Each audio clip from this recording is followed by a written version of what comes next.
sports fans? Your favorite sportsbook, BetUS.com, is back for our 28th year of NFL action. With the industry's biggest sign-up bonus of up to 200%, BetUS offers our members the opportunity to cash in on all your favorite sports, including NFL, NBA, MLB, and more. We've also got hundreds of new casino games, including the coolest new European slots, and our live dealers are waiting for you at the table. Sign up at BetUS.com today to get into the action. BetUS, where the game begins.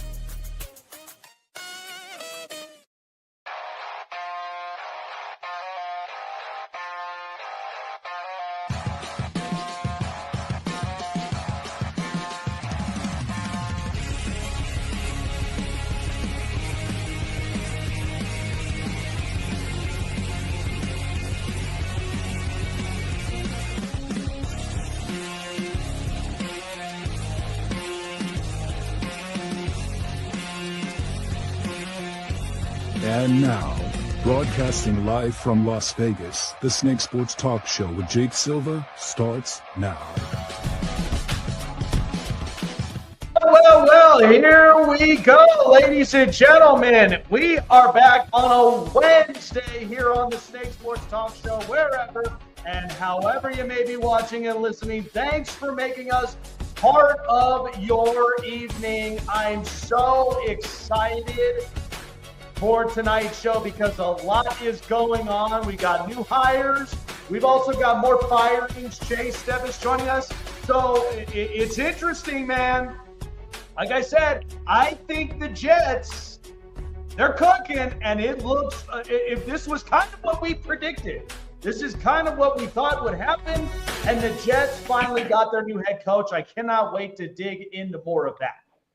Yeah, it's going to be crazy to see how it is, and you know, the Jets have a chance to change everything, including in the draft, because, you know, the report that came out today that said for the Titans that they're not in the business to pass on the number one a generational talent, which more than likely means they're going after Travis Hunter. And the Jets and the Raiders, whoever wants to, could trade up to number 2 and get their choice of their guy with Cleveland. So Cleveland realistically holds the cards in the draft this year. It's going to be interesting. Yeah, we'll have more and more about the draft here in the coming days, but I do want to start with this because the news officially broke out in New York, and it is official that the New York Jets have officially decided to go and hire Aaron Glenn. I like this hire because you're getting, once again, a defensive coach in this building. And especially with the talent that is shaped around them, you're not taking this for granted. Now, listen, the thing about Aaron Glenn is he's not just a defensive-minded coach. He made that very clear. He's more about being a coach inside the building. And that's both offensive and defensive. He wants to know every part of what's going on with the Jets. And so to me, I feel like this is perfect jet fuel, as of course, with our little title here that we have. And it's funny. The thing about this is that with Aaron Glenn now in the building, the Jets will finally have some type of stability. Now, the question mark I know with a lot of people is, what is he going to do with this? What's he going to do with this Jets defense? I think the Jets defense is going to be fine. I think what this is going to allow is that you're going to have Sauce Gardner have a comeback type year this next year, because that was the one thing when Robert Saleh got fired is Sauce Gardner didn't even look like himself. So he's going to work a lot on the corner end. Now, the other thing is that DJ Reed, one of their other top corners, he's going to be testing the free agent market. He's probably going to get paid somewhere. But then that's where you got to go and get another corner, whether it's in the draft or whether it's in free agency. But the Jets, this defense is not going to be taken for granted. And the other thing is, too, they've also got some very good offensive pieces I like. Alou Fashanu, that rookie out of Penn State, he will be in his second year now, and he's officially hit. Tyron Smith is probably going to retire, so they could go and get another tackle. The other thing is, depending on it, I think, to me personally, I know a lot of people love Garrett Wilson, but I personally would say trade away Garrett Wilson, get some complimentary picks, because at least this is a hot commodity right now in the free agent trade market. So I would go and get draft capital. I would go and draft another receiver. I would maybe go and get another wide receiver, at least a veteran, to build this up. You've got two really good running backs I like. And so at the end of the day, all you would really need is just a tight end. And I think that the Jets would be solid. But the thing is you're going to finally have stability in this room. Now, the question mark becomes, what are they going to do as far as the GM? I think with having Aaron Glenn now, at least kind of more of an alpha male and a grown-up in the room, this is what's going to help the New York Jets find a sense of direction. This is what it's going to take, because you've already got the Patriots with Mike Vrabel, and now they got Josh McDaniels. They went and got a really good, and actually he's a former defensive line coach for the Detroit Lions, who Vrabel respects very, very highly, and made him the defensive coordinator. So New England's got some pieces. And then they've got plenty of draft capital. They got plenty of free agent cap. And so that's where I think they're going to make it work. So to me, the other thing is you've also got Josh Allen twice a year with Buffalo. And then there's Miami. But I feel like Miami, if they don't get themselves right, they're going to find themselves right down. They're going to find themselves right down in the drain. And I don't know what's going to happen with Mike McDaniel and Chris Grier if they don't get this right. But this is a good day for Jet fans. Okay, this is a good day. All right. You're no longer having to deal with Aaron Rodgers. And they've even came out and said that they plan to move up both Aaron Rodgers, Devontae Adams, and Allen Lazard, because they want to get rid of the connections toward Aaron. And I don't blame the Jets, and I don't blame Aaron Glenn. If you want to build stability, you got to find the right people that you are honestly going to gel with. This is part of the reason why you got to have a healthy culture. And the Jets haven't really found that. So to me personally, I think this is going to work. I think this works. Aaron Glenn is going to have at least a mature person in the room as far as quarterback and as far as playmaker. And I think the Jets would be in stable condition, because the thing is that this was a job that is so highly talented from top to bottom on the roster. This is not a bad job. Of course, you're going to have to deal with the Johnsons, but at least it's going to be the other brother, and it's not going to be Woody Johnson. They have a kind of a deal where they're going to pass it off, and I think it's like every 4 years. It's almost like a presidential, election term. That's what they're treating this thing as. So I think this could work. I think honestly, the Jets, keep your eyes out on them. I think once they get the GM right, I expect them to be making some moves. Maybe clear up the room a little bit, but at the same time, I expect them to do some very good wonders. All right, Chase, what'd you think of this? I mean, we talked about this on Monday, that I felt like Aaron Glenn was the right candidate, and now the wild card was going to be Rex Ryan. Now, again, I would have been fine with either. Because you need to get stability in this room. You need to get stability in this organization. Now, because you've got, I would presume, the alpha male, because this was the same thing with Robert Saleh. You got the alpha male in the room. Now you've got to go and get a GM that is going to be on the same page. And you know what? There's one other team that I'm going to talk about a little bit later on, because they had a coach. They had him right there in their hands. And then he said, oh, no, thanks. I'm not going to deal with it because of one particular person. You know who I'm talking about. So and now he's gone, which is hilarious. Because I know. That's why, like, once they realized that their main choice, which was the Bears' new head coach, he said no because of this person being there. And that was the sole reason why he chose the Bears. He was going to the Jags, but he said no because of this person. And then the most recent guy, so cutthroat on him the whole entire time when we come back for break, because there is a lot to unload. But at the same time, to the Jets, I mean, you're getting competitive with the Bills twice a year. You got the Dolphins, who, if they can't figure this stuff out next year, I feel like they're probably going to clean house. And then at the same time, you've got the Patriots, who They're getting the band back together, except a brand new DC. And so now, and this is the thing, this is what's going to be exciting about the state of the AFC East. It's not going to be particular of one team. It's going to be now, I'd say 3 of the 4, because the one who's outside looking in is the Dolphins. So if they don't get it right, Mike McDonald and Chris Greer, I think Mike McDaniel, you're going to be out. I mean, that's initially what it's going to come down to. But the Jets, this is good for them. They needed it's going to be stability. interesting to see who their new OC is going to be. It's going to be interesting to see who the defensive coordinator is going to be. It's also going to be interesting to see, like, who the GM is, because that's going to be the decision on what they do at quarterback. That's going to be the decision is if they go to pick up a free agent guy, like a Geno Smith or something, and bring him back to the Jets. Now, the luck is you got 2 running backs I like. I would say because of the value.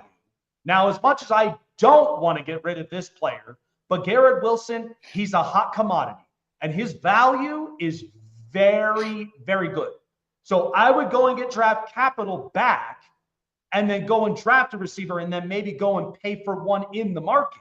See, I think that if you really want to get rid of Garrett Wilson and, like, you know, get it, like, that's why I say that number 2 pick for Cleveland is going to be the hot commodity in the draft, because if the Titans already know that they want Travis Hunter at 1, that number 2 pick, you'll have your choice of Cam Ward or Shedeur Sanders, which means the Jets, the Raiders, or the Giants, or anybody in that draft is going to put an offer into Cleveland. And if the Jets call and they're like, hey, we'll give you Garrett Wilson and a 4th-round pick if you give us your 2nd overall pick. We'll swap you the 7th, and then we'll give we'll swap you the 7th, and then you give us like a 3rd-round pick. Well, I think the value on Garrett Wilson, and to be honest with you, is I feel like he may be a 2nd rounder.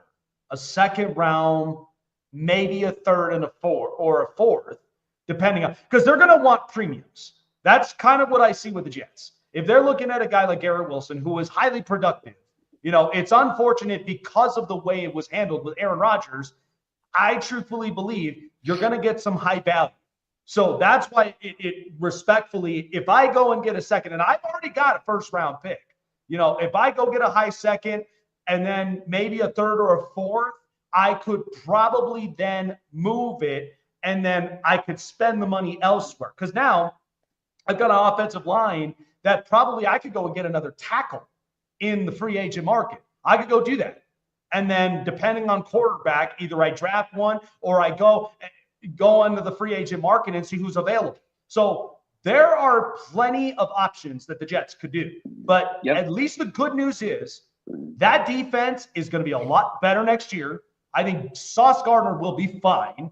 I think the other thing is Jermaine Johnson, Michael Carter, and a couple others on that defensive side of the ball, they're going to be primed for some comeback years. They really, really are. I think the Jets, they're going to be fine in this regard.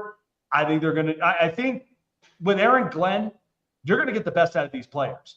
I know people are kind of skeptical because, well, we've seen Aaron Glenn in the secondaries. I'm like, but here's the thing. Garrett Wilson needed the direction, okay? Because once Saleh left the building, he was sporadic. They couldn't put him anywhere. So now that you have Glenn, you now can get him back on track. That's probably the biggest goal. Because if they're going to pay Sauce Gardner, you're hoping that next year he gets better. That's why I think having Aaron Glenn, you're not going to take that for granted. It'll be fine. So, but I truthfully think the Jets will be competitive. I think they will be.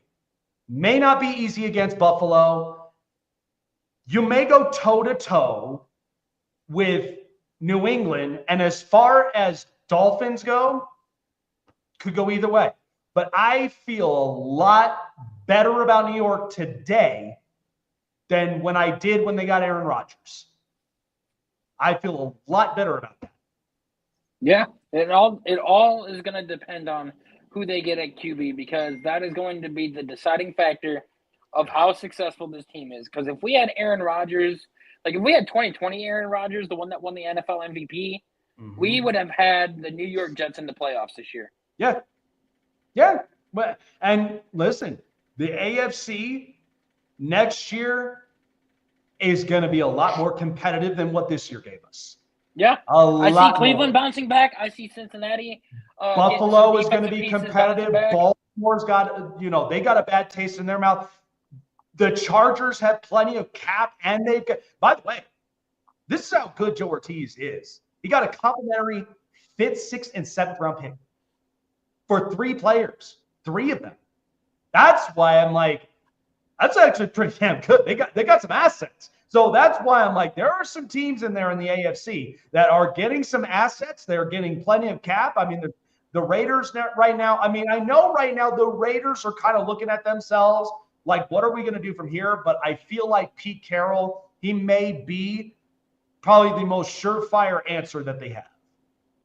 He may be. Yeah. Because what now at this point, after that bad taste in Liam Cohen's mouth, he's now back in Tampa. He's staying one more year, and I think he was their number 1 choice, by the way. Did you know that? Yes, he was. That's what I'm saying.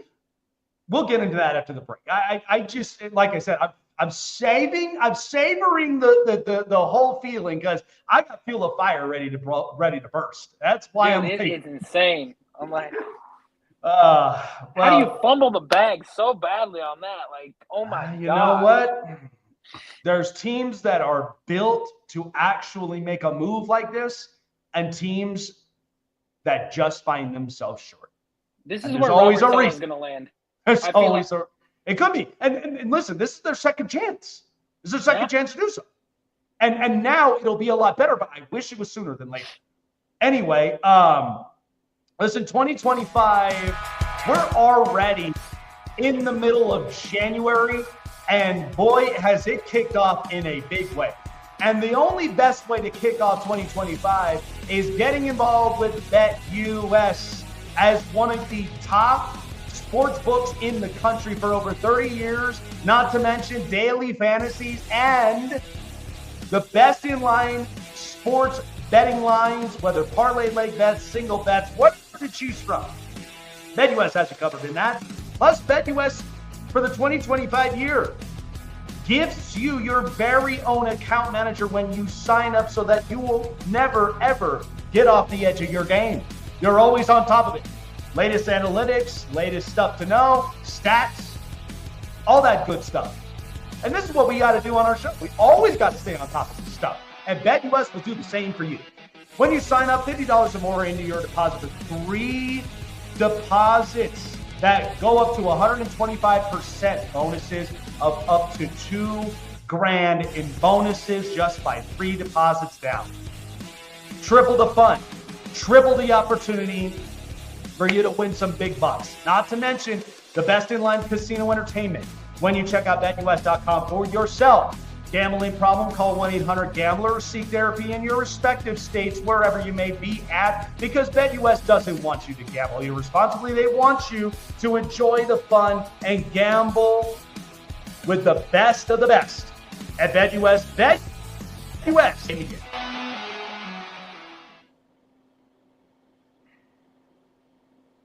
Looking for a show with the best takes and opinions? Want a show with the best coverage around the world of sports? Jam-packed with an all-star interview lineup? Then the best place to find it all, sports and entertainment, is right here. Join Jake Silva on the Snake Sports Talk Show, presented by SeatGeek and BetUS. Weeknights at 8 p.m. Eastern, 5 Pacific on Sports Wave Network. Want to find your seat for the event of your choice but can't get one that fits your desire or your budget? Well, my friends, SeatGeek has you covered. SeatGeek is the official sponsor of the Snake Sports Talk Show. With a list of over hundreds of events to choose from, SeatGeek will assure you that you won't miss your seat with the amazing view of your choice at the most affordable price. Whether it's looking for your best seat in the house of your favorite sports team, finding live concerts that get you closer to your favorite artist, or enjoying your spot at your favorite live shows, comedies, and more, SeatGeek has it all just for you. Go online to SeatGeek.com or download the app on your mobile device through Google Play and the App Store. And as a special offer before checkout, use promo code SNAKESPORTS and save yourself $20 off of your purchase of your first ticket and experience why SeatGeek is the most trusted ticketing app for your next event. Remember, that's SeatGeek.com and download the app on your phone with promo code SNAKESPORTS for $20 off and find your seat with SeatGeek.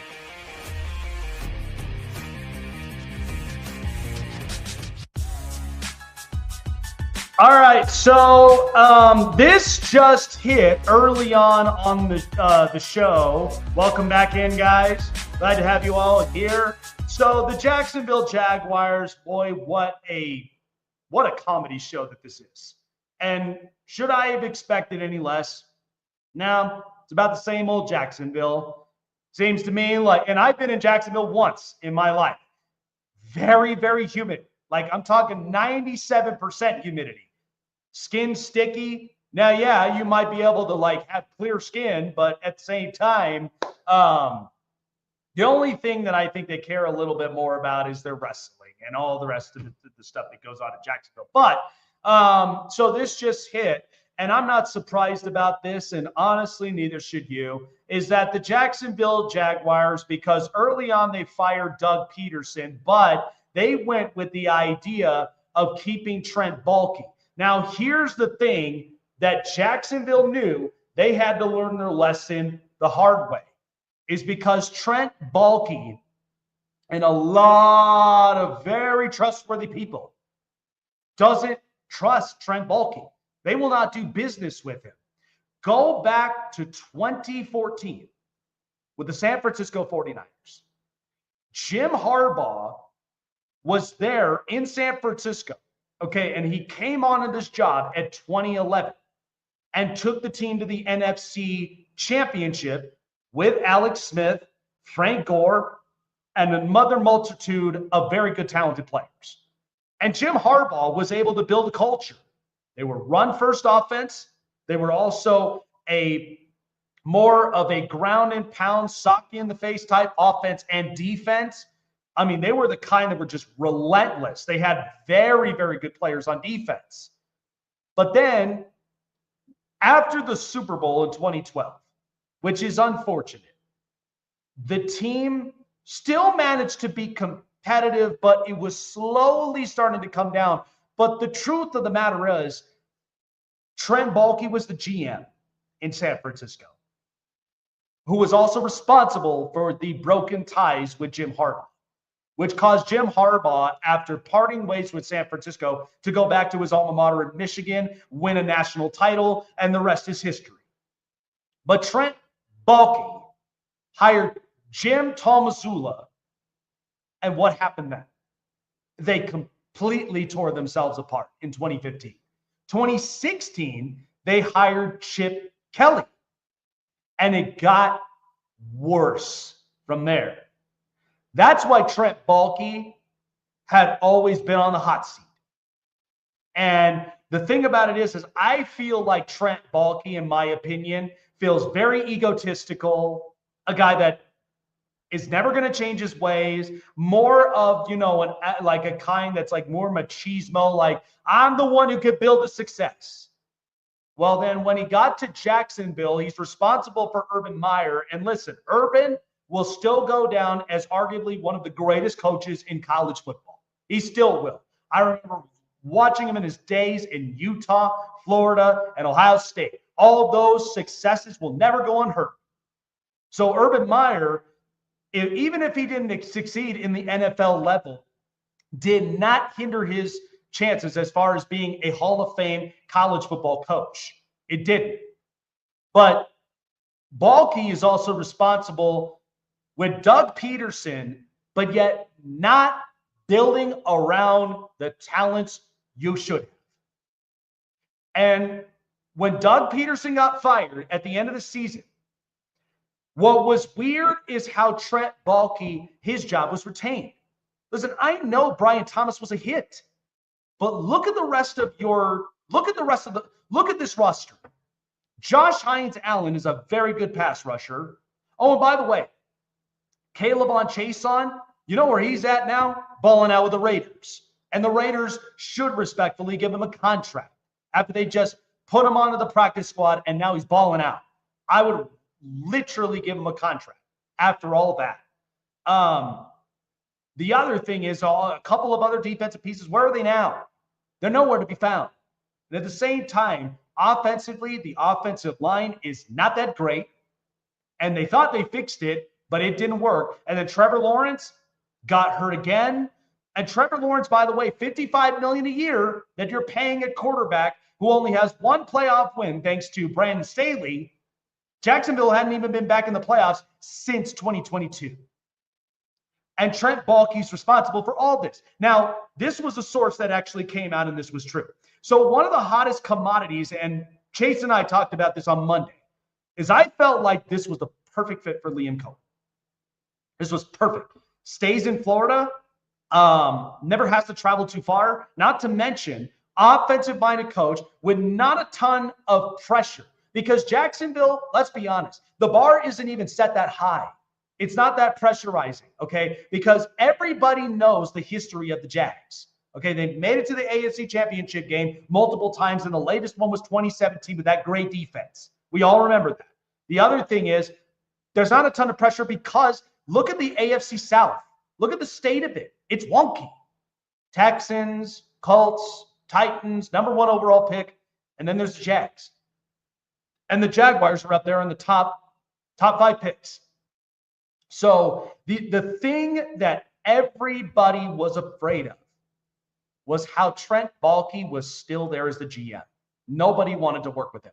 Liam Cohen, after Ben Johnson got hired, was the second hottest commodity as far as a head coach. And once he got there and in the interview, you would think he would have wanted that Jacksonville job. And he did. But you know what he said instead? No thanks. I'm not going to work with Trent Baalke. I'm not going to do that. What does that tell you about Trent Baalke as a GM? He's not willing to work with any and everybody. I mean, think about the list of coaches that Trent Baalke had. Jim Tomsula failed. Chip Kelly post-Philadelphia failed. That's what got him fired. The other thing is Urban Meyer, respected college coach, he got fired. Doug Peterson, who, by the way, players in the locker room actually liked Doug Peterson. They just couldn't stand Trent Baalke.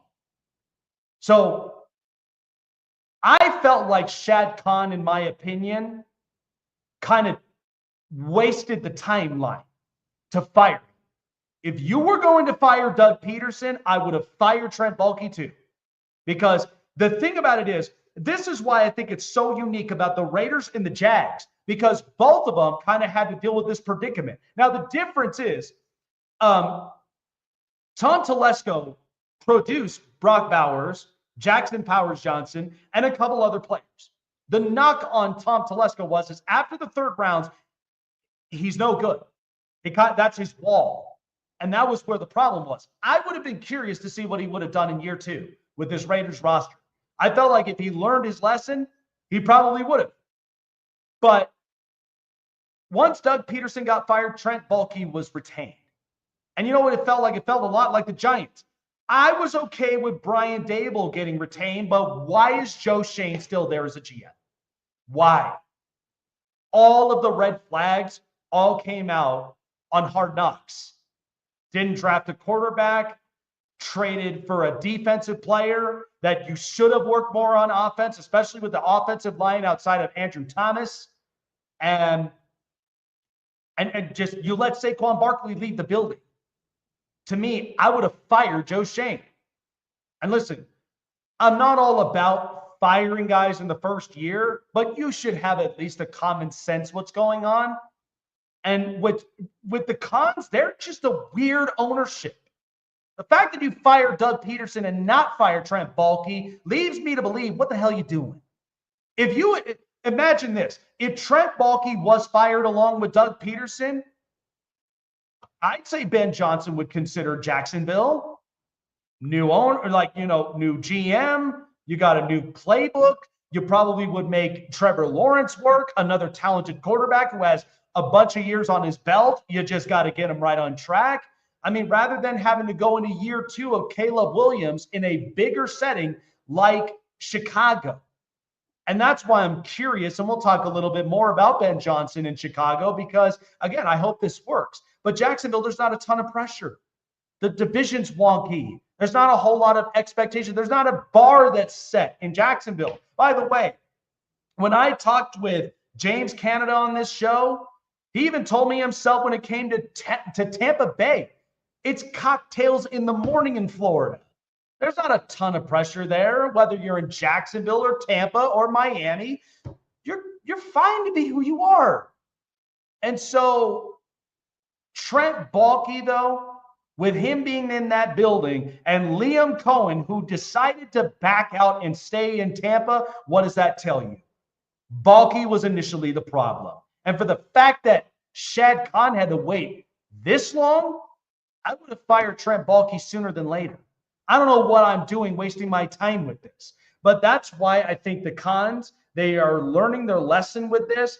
And because, now, I'm not saying it's too late for Jacksonville because the report is now Robert Saleh, he's your second chance now. And I actually would like this of Robert Saleh because that means the defense is going to get better and right.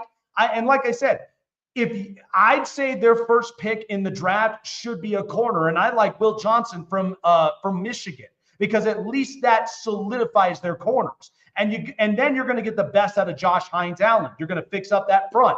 And so to me, I feel like Robert Saleh would work for this job. And what he should have got, just like in New York, he should get his own personnel. Now, Joe Douglas, by the way, was not even a terrible GM. He was responsible for at least 6 of the last 9 hits. Okay, the only one that wasn't was quarterback, but that's 65% of the league. And so Saleh, because you're going to have a veteran quarterback and Trevor Lawrence, who, to be honest, this is the chance for Trevor Lawrence to turn this thing around. You got to get consistency in this offense. If they do, Jacksonville, look out. But you got to get the right GM. And I felt like this was the Khans' learning lesson with you should have fired Trent Baalke sooner than later. You would have had a chance at Ben Johnson. But you know what? You're better off learning from some of these mistakes. That's the goal in life. Chase of the news. This is the Hot Press. I'm telling you, with Trent Baalke fired and Liam Cohen going back to Tampa Bay, just tells you, like I said, you know what I think would be a very good job that was available. I'd be interested in that Miami job because I just see Liam Cohen staying in Florida. That's why it was perfect to be in Jacksonville, but because you had a roadblock in Trent Baalke, it kind of screwed the whole thing up. So that's why I'm like, I think, again, if that is made available in Miami, if Mike McDaniel and Chris Greer, if they can't get themselves right this next season, well, Cleveland would be I'd an say option Liam too. Cohen would be good. I could see that as well because, like, with all of the quarterback prospects that are coming into this next year, the roster that Cleveland has. Ooh. Well, I have a feeling because Kevin Stefanski, he's smarter than most people think. Yeah. I'd say his job is going to be safe. Now, but the thing is, if you're the GM, you got to be able to rebound. You got to get this right. Because, like I said, I don't think any of this is on the coach or the GM. I think a lot of this was because of the influence of the Haslams. That's the thing. It is. But like I said, when it came to Jacksonville, this is why the Khans are just such weird owners, because it was just like, if you fired Trent Baalke sooner than later, you've heard me on this show, I would have much rather had seen Ben Johnson go to Jacksonville than go to Chicago. If you really want to be realistic, because there's not a ton of pressure, the fan base, you could grow the fan base even. But apparently he was their third option. Their first choice was Liam, Their second choice was Robert Saleh, and their third choice was Ben Johnson. Yeah, but you want to know why? You know why? Because I again, know.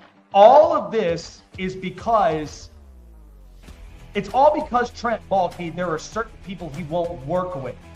But again, the writing's all on the wall. He's responsible for Jim Tomsula in San Francisco in 2015. That was a failure. Chip Kelly, who came off of Philadelphia after everything that happened from there, that's a failure. And listen, you know as well as I do with when it comes to Urban Meyer. His coaching regime in college was never stained.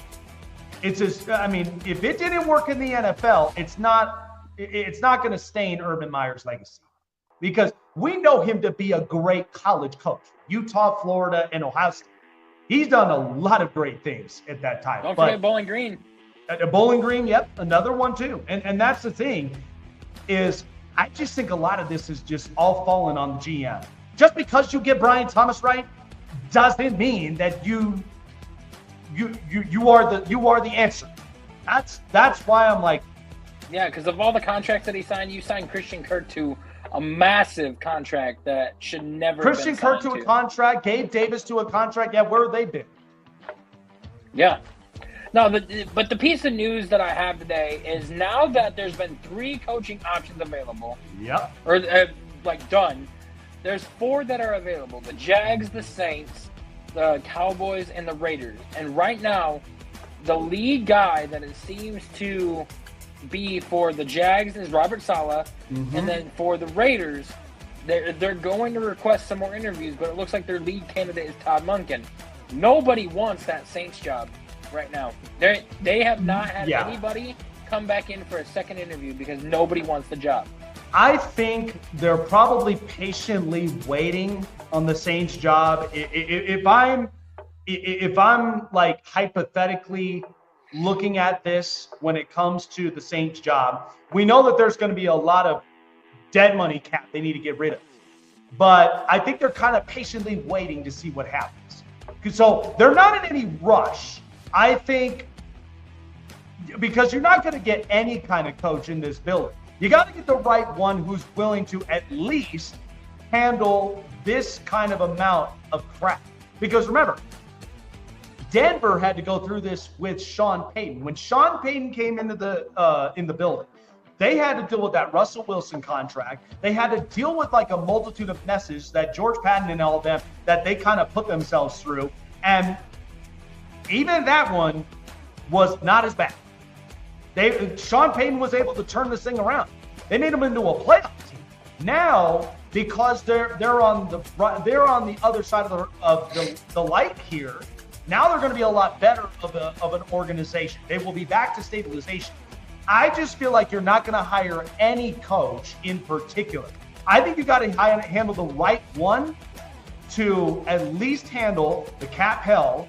The other thing is you got to work the side of the ball. If I got to be honest with you, Mike McCarthy's still there, and he's a stabilizer. I'm not saying he's a Sean Payton or a Jim Harbaugh, but I've seen the wins. I've seen the playoff appearances. Add stability to this organization and get the right people and not overpay for some of the contracts you're already paying right now. I think it could work. I think so too. So yesterday they had voting for the MLB Hall of Fame, and there was 3 guys that got inducted in, but the 2 I want to talk about is Ichiro Suzuki, who was 1 vote shy of the unanimous Hall of Fame, and then CC Sabathia, a All-Star, Cy Young, World Series champion for the Cleveland Indians, Milwaukee Brewers, and the New York Yankees. And he is going into the Hall of Fame as a Yankee, which is so sad and surprising, but I figured he'd go in as an Indian because that's who drafted him. That's where he won his Cy Young from, and that's where he had a lot of his All-Star appearances from too. Granted, he won a World Series with the Yankees, but I'd still thought that he would have went in as an Indian. So here's my thing. As far as the 3, listen, I'm happy Billy Wagner's in. Because Billy the Kid, man, wasn't he electrifying closing out games? Now, he may go out, and listen, he was actually a part of very good clubs. He was a part of, the Houston Astros at that time when they had their when they had their talent with Jet Bagwell, Craig Biggio, multiple other players. Houston had that run. He was also a part of the Atlanta Braves, who that one was a pretty good roster as well from top to bottom. So I am happy that Billy Wagner at least got in.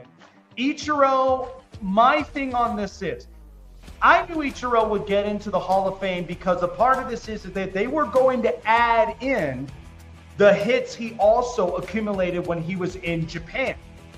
And again, should it be a broad range? Well, here's the other thing too, is that Major League Baseball's opening up that door with as far as broadening stats, because think about it, now they've added in all the stats all together from players in the Negro Leagues now. They're added those in from that history, and then they're also broadening, every one of them internationally.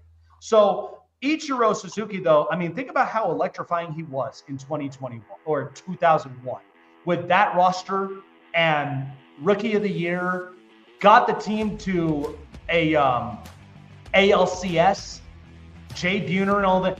He was so electrifying to watch. And he didn't even have to do so much. Think about and he had consecutive years where he had over 200 hits. And he's one of the most memorable Mariners that you can remember out of anybody. Absolutely. And now the thing about CC Sabathia is, and let me ask you this, because I understand where you get drafted, winning a Cy Young. I was not surprised that he would honestly be represented as a member of the Pinstripes. And let me tell you why. I know with all the history that he was in Cleveland, and man, he was electrifying. He really, really was. I remember that trade when he got traded from Cleveland to Milwaukee during that postseason, because I remember how electrifying he was in that pitching staff before they went to Giovanni Gallardo and the rest of them years later. But when he got signed by the New York Yankees, he was the big fish. He was the big fish in the free agent market, along with A.J. Burnett. They were two very good starting pitchers, on top of, I think, arguably one of the greatest postseason pitchers in Andy Pettitte and multiple others. You knew that Yankee team was stacked. So a part of me, because I know we had this conversation, would you rather be memorized? Okay, and this is hypothetically, but if you were in Major League Baseball, doesn't matter the position, would you rather be memorized as the guy who won Rookie of the Year with one club? Or on the other hand, would I be memorized by an organization I won multiple titles with? And again, it just depends. Do you want to show loyalty to the team that drafted you and where you started your career, or do you want to go with an opposite? It's the same situation that Joe Hayden had. Joe Hayden got drafted by the Browns, played from 2010 to 2014 or 15 with the Browns, very and then went to the Steelers, Mm-hmm. and then ended up retiring, and he retired as a Brown rather than retiring as a Steeler. Well, here's the thing, is because Joe Hayden's career, he was solidified because, yes, he spent more majority of his years in Cleveland than in Pittsburgh, because Pittsburgh, he was a part of an organization, and mind you, they didn't even win a Super Bowl until since 2010. They did, and since 2009. They once they won Super Bowl 43, that's it. The Steelers, that was the end of that. But he was a part of very good defenses. But the point I'm making is because even though he was very electrifying with the Cleveland Indians, loved watching him pitch, but I've also seen more of his dominance in New York, because not just the World Series trophy, but I've watched him win multiple games. I've also watched him retain his ERA for at least as long as he could until he kind of slowed down because of injuries, which is understandable. But the other thing was, he was just a guy that just knew exactly how to use his locations and knew exactly which pitches to use. And so to me, I feel like there was more of an oomph of dominance in the Yankees than I feel like that there was in Cleveland. No disrespect, but it's like, even though I know there's a history there, but listen, as far as loyalty, look, that's thrown out the window. This is 2025. This is what the norm is now. I would have loved to have I know him. it's hard, but you know what I mean? I would have loved to have him with that Francona team, like from 2013 to 2016. Imagine if he was on our rotation in 2016. We actually win that World Series. I think the Indians would have won that last game. But again, even without it, that was still an entertaining World Series. But either way, but my big point is, here's my problem with this. How is it that Andruw Jones is still not in the Hall of Fame? Yeah. How is it that, there's a couple people on this Hall of Fame? This is why I have such questions about the baseball writers, because, like I said, I felt like that year when Scott Rowland got into the Hall of Fame was a wasted year. And the only reason of that is because they're trying to push the agenda. They don't want players from the PED era in there. And it's like, but regardless of that, look at the stats. And at the same time, how could you prove that personally? I know that, you know what the Chicago Cubs just did not too long ago? They brought back Sammy. So it's like, when are we going to get over this? Because here's the thing. Jeff Bagwell, they had nothing to prove from there, because Bagwell was arguably a very talented player, and they had nothing on Craig Biggio, because Biggio wasn't even that kind of guy. He was just a kid from Stony Brook, New York, okay? And he came in and played baseball, got 3,000 hits. The guy was tremendous in Houston. So it's like, when are we going to put that part of our minds down? I mean, it's very difficult, because when you use drugs or steroids or whatever it is, PEDs, performance enhancing drugs, the thing that really but guess what people. Guess what? If it wasn't for the PED era, you know what you'd be? You'd be the NBA right now. Major League Baseball would be the NBA right now, which is dying of numbers.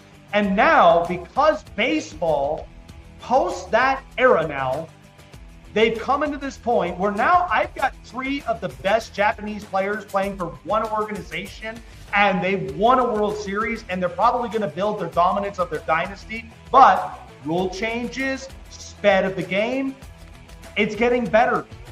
That's the last piece of news that I got, but I want to get to this real quick. So the thing that ticks me off about that, and that people that haven't played the game or grew up with it, because baseball is my favorite sport. It's the love of the game, and I've played it for so long, growing up from 4 years old up until pre-college. Or I played on like a walk-on college team, and when you take a performance-enhancing drug, it increases your bat speed, increases your strength, increases everything in your body, which gives you a lot more power, which means you are able to hit more home runs or hit the ball farther, harder, everything like that.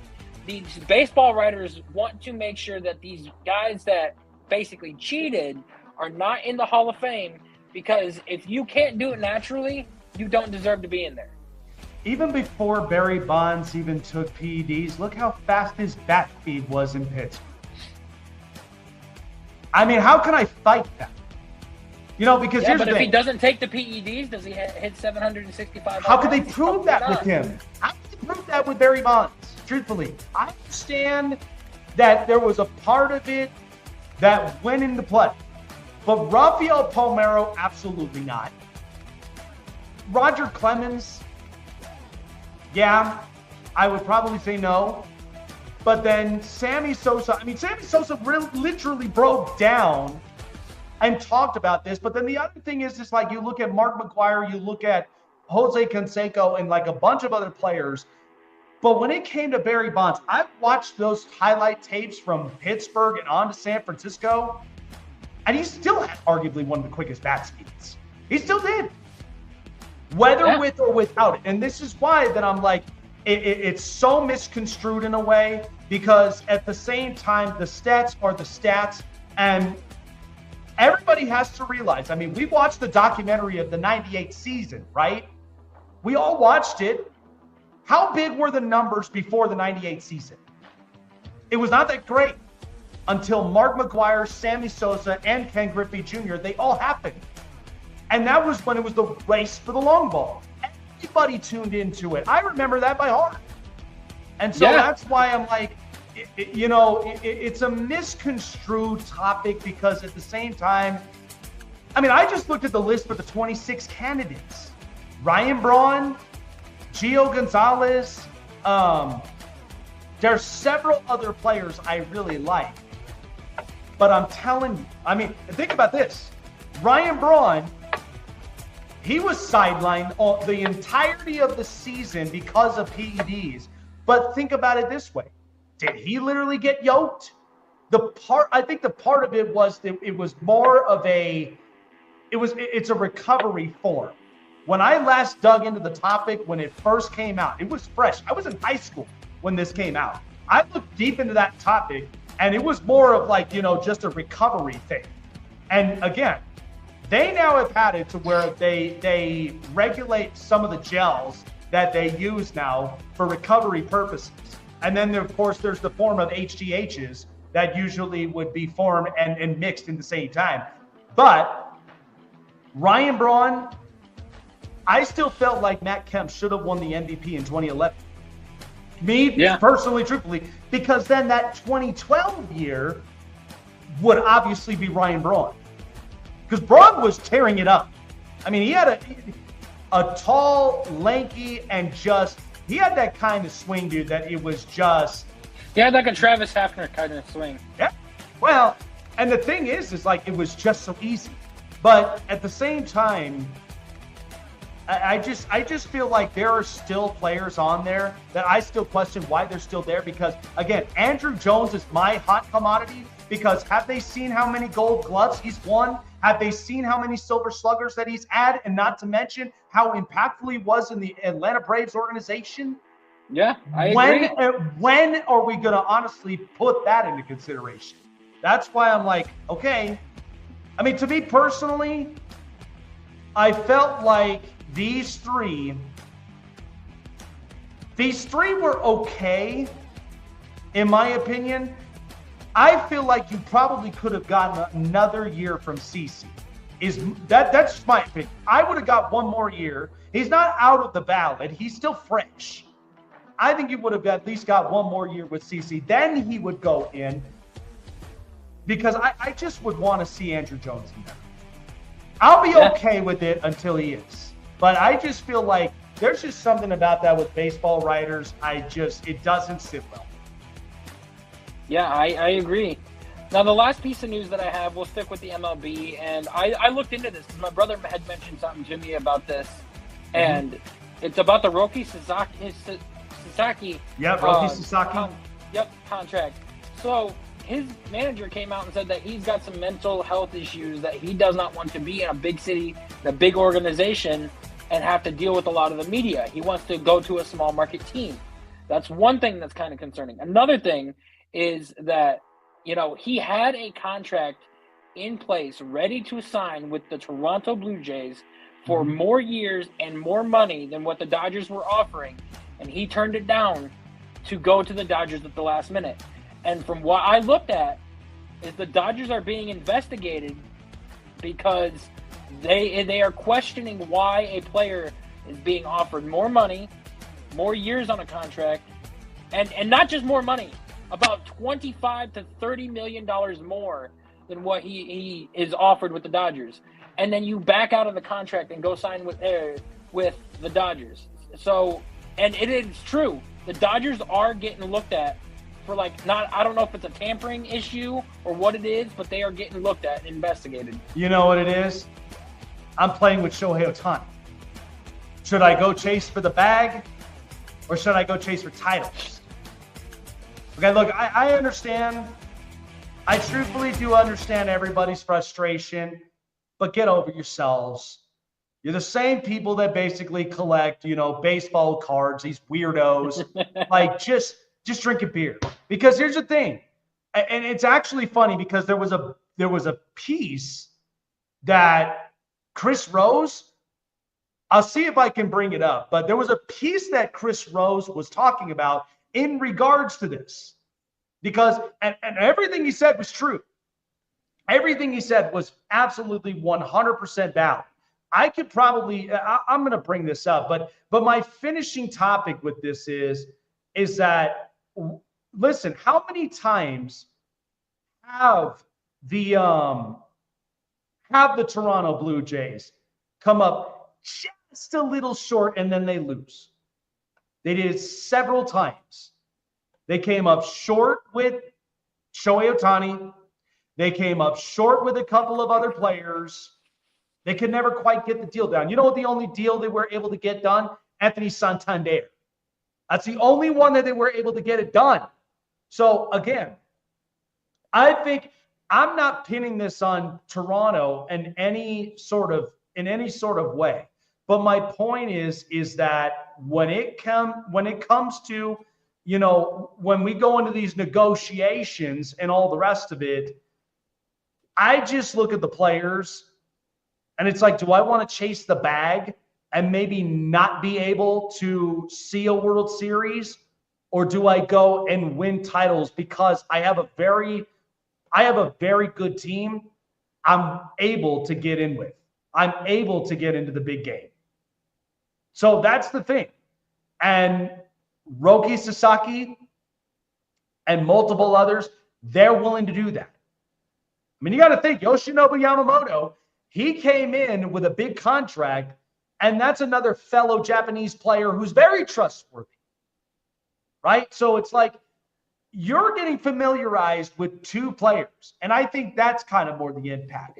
I don't think it's more of an impact of the Dodgers per se. Because the thing is that every team in Major League Baseball outside of the Dodgers could get into the same page. They just haven't figured that out yet.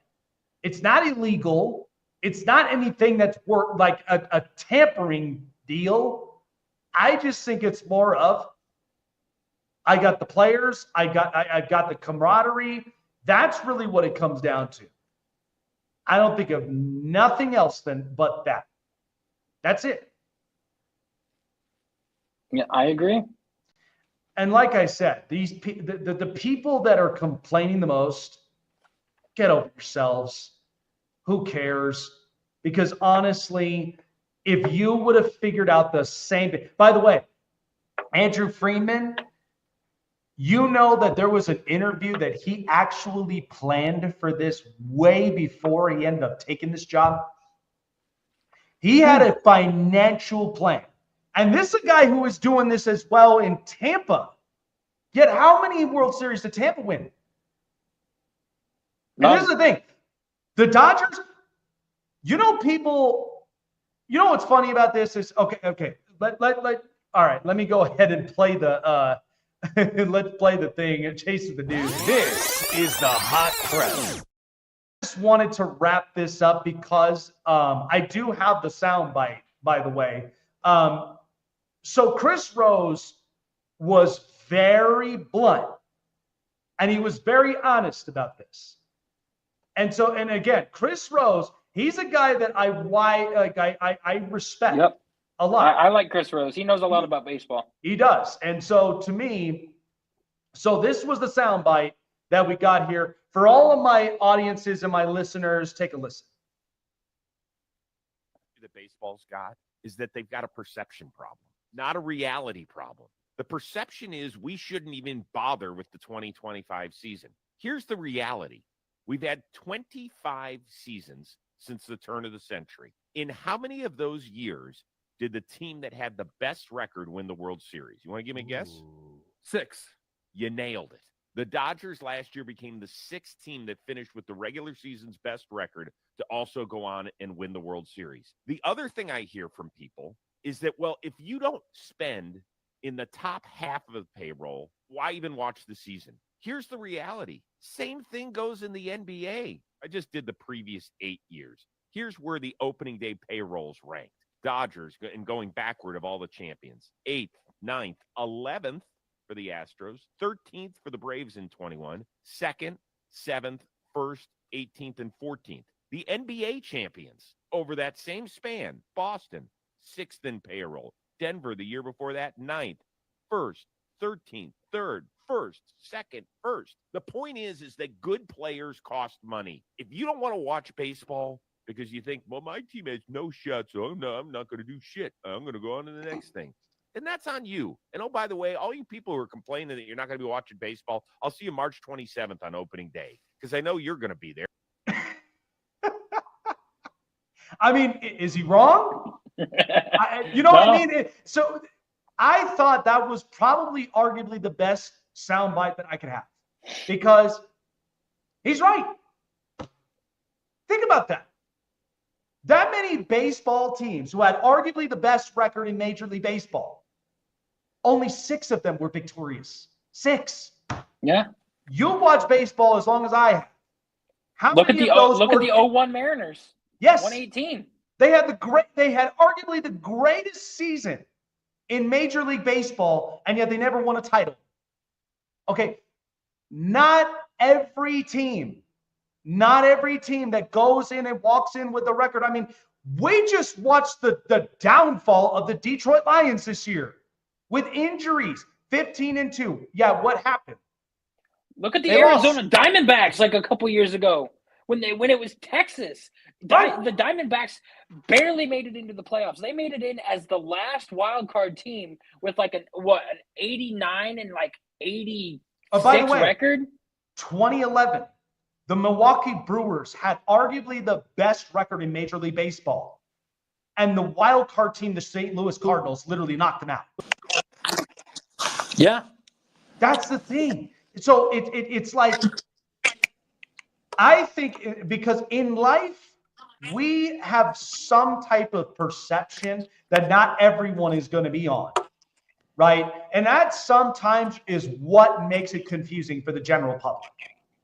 You don't want to end up watching baseball all season long. And it's like I say, I'm still going to Coors Field, even no matter how bad the Rockies suck. I'm still going to be down there because I love baseball. And listen, my wife's a diehard Dodger fan. So, of course, she's obviously on cloud 9, and she's even saying the same thing. Well, if you're not spending the money on quality, that's a you problem. And that's why, like, it's hard. And I think we're realizing this in 2025. I don't want to get political here, but when are we going to draw the line that there is so much complaining going around in the world, but what are the people that are complaining? What are they doing personally? You're complaining about this. You're complaining about that. You're complaining about here and there. I mean, we just had a TikTok shutdown for like literally hours. And I know some of it kind of affected people, but then what happened? It got lifted up. The world seems to be good. The world seems to be fine. And I think in me personally, I mean, there's going to be some shakeups to where I feel like we, the people, are going to be in good hands. I think we're going to be fine. And it's already going to be in, a position to where, there are certain executive orders and there's certain directions. This is why everybody, it's like, when do we put the feelings, when do we put the complaining, and when do we put all this stuff aside and actually just do what we know that we are capable of doing? Just because that there's a problem in this matter is not going to make me not go to the games. It's not going to make me not go to Coors Field and and just literally watch baseball. Okay, it's not going to stop me from doing that. Yeah, who cares if the Rockies are the worst team in baseball? That's what I'm saying. You know what I mean? And but people, I've heard it all over in Denver. There are people who will never put any money down because of obviously the ownership. But you know what they do? They still do. They give you discounts on food. They give you discounts on tickets. They give you the whole entire price plan package. They're still going to do whatever it takes to basically discount it so that you go to the games. You're still doing them a favor. So it's like, quit your whining, quit your complaining, and get better. And it's like, But that's why I think Chris Rose was so cutthroat behind him, because he's right. That's a lot of teams that have had such great records, but only 6 of them to win World Series championships. I mean, think about that. If we're going to complain about for over the past 20 years that we've seen teams with arguably the greatest records in Major League Baseball, and only 6 of them were successful in winning World Series titles, like, come on. This is why and I said this to everybody on the show. I said this to my audience before the season started. Just because they went and got Shohei Ohtani, and just because that they went and got all those players, does that equal a World Series title? No. Well, that usually doesn't. And so that's why I'm like, if you're going to get mad because of this point on, I've said it before, you're getting mad at the wrong thing. Okay? If you're going to get mad at a potential presidential candidate who's now started to make his moves, right? Once he got inaugurated, he started making his moves. And the thing of it is, you still have problems in your state. Who are you going to get more mad at there? The president or your representatives of your state? I'd say I would rather be hounding on the representatives of the state, because I want my state to get better. So it's like, come on. Who are we fooling? It doesn't make any sense. And I'm just like, people that you want to throw your investigations, you want to throw all this, fine, go ahead. But I guarantee you one thing, they're not going to give a damn. Okay, the season's still arguably going to go on, and they're doing stuff like, how many people, and I know I've said this over and over again, but how many people have complained about one specific team in hockey that uses the LTIR that everybody else in the National Hockey League could easily do too?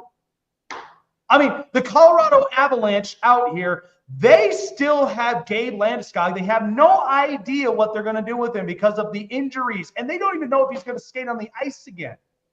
But you could put him on the LTIR, grab some players, and then go on a run. It's not that hard.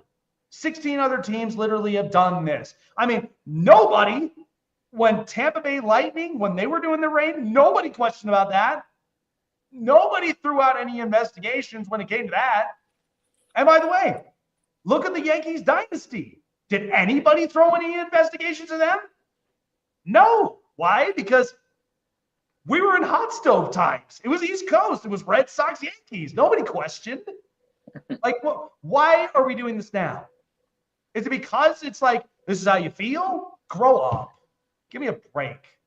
I don't know. Yeah, it's a little weird. I mean, if you're a little interested in it, I'd go on and check out the article that they're writing about and everything. But yeah, it's just. I wouldn't even listen. We know as a show, we get right to the deep throat. Okay, we get right to the cutthroat of things. Okay, I'm not going to waste my time on an article that I guarantee you, if I read through the first 5 sentences, watch how quickly I literally click off the article. Just 5 sentences. I'm serious. I am the kind, and this usually sometimes bothers like my wife at times, because it's like, you didn't read through the whole thing. I said, I already summed up everything. I've already retained the information. And in the first 5 sentences, if it's because it's like, well, they somehow, found financial money out of it. They went to San Francisco, and they were like the 49ers. They dug the gold. Like, shh, just drink a beer. Just because there is no money always printed every day. Nobody's going to care about that. Like, are you kidding me with this? You know how much money is made in cards alone? And I'm talking about all of sports cards, Yu-Gi-Oh cards, all this stuff. People are making a fortune off this crap. They really are. That Paul Skeens card, somebody just pulled it the other day. What are we doing? Lucky. That's a $500,000 card right there. You know what I say to a lot of people? I'll see you on opening day. I will see you. I will see you out there on the field. Okay, I will see you there in the stadium, because then I would love to say, oh, what happened? I thought you said you weren't going to go to the games anymore. They had a discount of price. Yeah, shut up. I'd like. Is it honestly going to stop you from going to Progressive Field? Truthfully, if they're throwing you package plans and I mean, honestly, I haven't been to Progressive Field in like 4 or 5 years, so. I mean, but if they gave you a package plan, right? Like if they gave you a 4-pack with like discounted food and drinks, like let's say hypothetically, Shit, if they gave me like a 10-ticket package for like $100, I'll take it. You know what? See what I mean? Like we're all business people here. We know what the agenda is. Give me a 10-ticket package for $100. Sold. Yeah. Shoot, I'd be getting Rockies tickets for probably like at least $5 a pop. They probably would cost that now it probably would cost that now in Sacramento with the A's. So it's like it probably would cost maybe $1. I hate to degrade them, but you know that's because like the stadium only holds like 11,000. So yeah. So I don't get it, man. I just feel like I've summed it up in my life. We're in 2025. I feel like people want to voice themselves out because they're bored and they want to voice themselves out. Yep. I could go into, again, that's just my friendly response. I would have filled with R-rated dialogue just by saying it, but of course we got to keep it PG because we got a lot of our great sponsorships and we got a lot of great people that take care of us. So, you know, like I said, I just think, and that may be something from my experience that I may end up having. My only uploaded exclusive shows. That's the part I know I will be raw and unfiltered on when I do that. Because I just feel like that's the kind of thing that if you really want to know what's really going on in my mind, you can just see that. But here we keep it very entertaining. We got people that love us and they take care of us very, very well. So we have to return the favor. All right.